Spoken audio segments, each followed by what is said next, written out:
the material that I wrote and the material, the stories that Joe wrote were very influenced by the generation of true pulp writers before us. And it seems as if they were specific kind of stories. And for me, sword and sorcery stories work best as short stories, and particularly as fiction in which we have people who are very seriously in trouble. There's also a philosophical context to it because of such life and death material that's being dealt with. I think of them sometimes in that regard as being like 1950s westerns, in which westerns were recreated or reinvented as kind of very tough adult fiction with kind of a psychological edge to it. Westerns became very different things in the 1950s than they had been, say, in the 1930s. And I see sword and sorcery as fulfilling that same kind of niche, perhaps in fiction.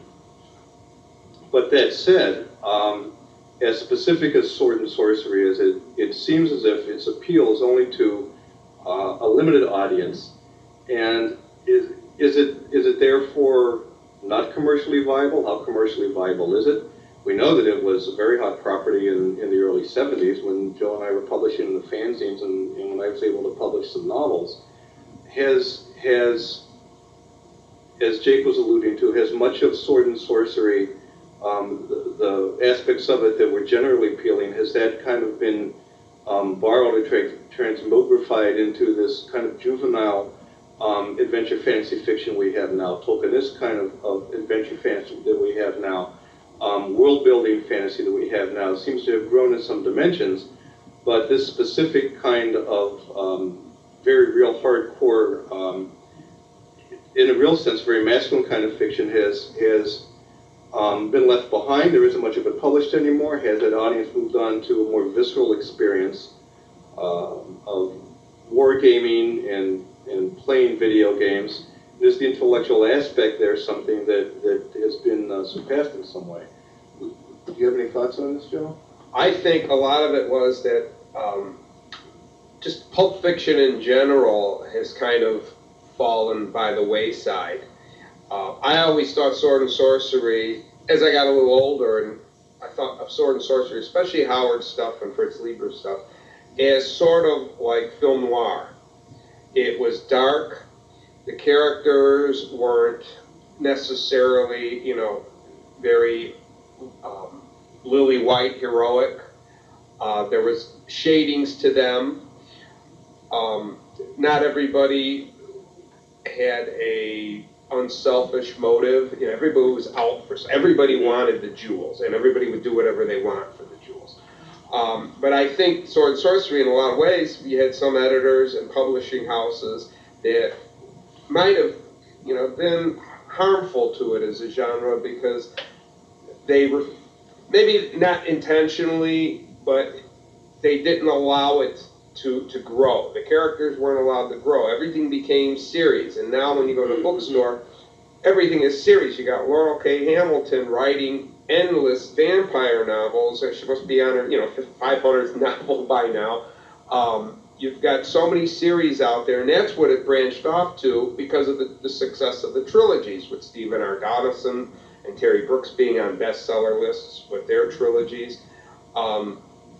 And that everything started going that way, to series. And we've always had series. Edgar Rice Burroughs, most notably. How many Barsoom novels did he write? Or Tarzan novels, especially.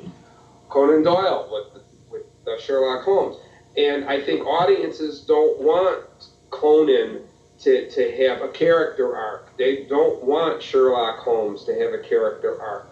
They want the same thing constantly. And that's what we have in movies, and that's what we have in television. It's the same thing constantly.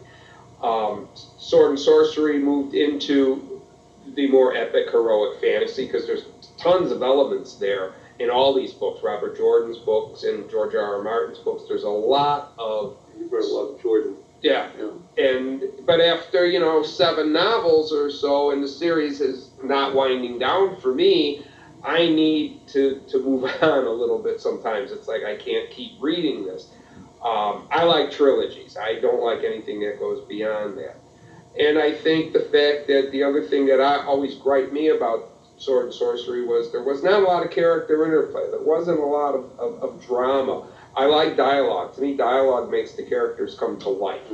And action scenes, endless swordplay can get a little boring. Like in an action movie that doesn't stop to let the characters speak and enhance the plot, where it's just one explosion after the other, it gets to a point of redundancy. Yeah, I was going to interrupt here and point out that you do a lot of that in your stories. There's an awful lot of dialogue and character Well, you interplay do in the your same stories. thing, too, yeah. And I do the same thing. Years ago, I remember asking Morgan Holmes, the Howard scholar, the pulp scholar, what is it that distinguishes my stories? Every writer seems to have something that distinguishes his or her fiction. And he said that my stuff has a lot more dialogue. And I've thought about that since then, and it's true, because I have some background in reading a lot of plays and some theater and appreciation of movies. And that seems to me an aspect of sword and sorcery fiction that could be developed to move it forward a little bit as a fictional genre. If you look at I notice an awful lot of this kind of action fantasy and sword and sorcery. There's long paragraphs of descriptions, and we're alone with one character, as that character, usually a he, is going through a forest or having some adventure, or we're totally from that person's point of view. And as interesting as that is, there really is not much dramatic structure there, because for drama you've got to start having some interaction between characters. I'm going to throw it to Jake now. Is that kind of character interaction, is that something that I would think that would happen at some point with board gaming, because that's the appeal. It's kind of a communal experience, is it not? At least Dungeons and Dragons to some degree. Oh, very much so. And I think you're correct in the aspect of literature of that as well. That it takes a certain amount of skill to craft that as the author. Certainly as a player within the games, be it role-playing from back in 25 to 30 years ago, when it was strictly a pencil and paper and around the table type thing. Nowadays, you see it much more so online and interactive at that level.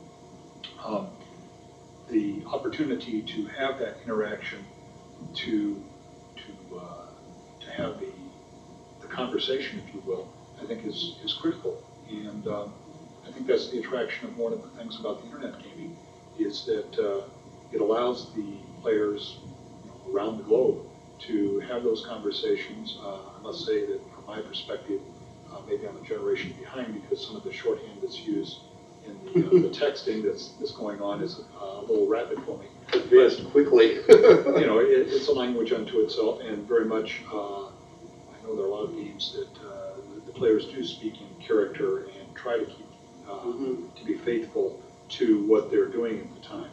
So I think that there's an attraction for that there, and whether or not that has been an element of sword and sorcery fiction that has perhaps fallen by the wayside and thus lost some of its attraction, or through better or for worse editors that emphasize more the descriptions, the world building and so forth, and less more so the conversations that were crafted among the characters as well, maybe to the lack of fulfillment from the reader's perspective, and therefore we see the attention to sword and sorcery wane.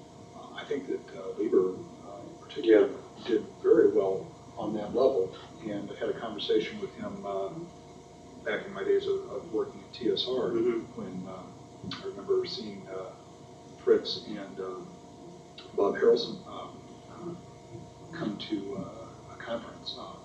Heinlein, come to a conference, and you very much were the Falcon and the Grey Mouser characters, because you had the very tall and lanky Fritz Lieber, and then sort of short and rotund on the other side. That would be the model for, maybe not the rotund, but the smaller stature for the Mouser. And Lieber was quite open about that, with some of the inspiration that came from what they did on their interchanges. And you read that conversation, and it is very engaging, and it does add to the drama in telling the story. So, I think that's an element that some of the fiction, heroic fiction, loses. Translate that even into some of the film work that's done. And when I haven't done a word count or anything, on the Conan movies, for example.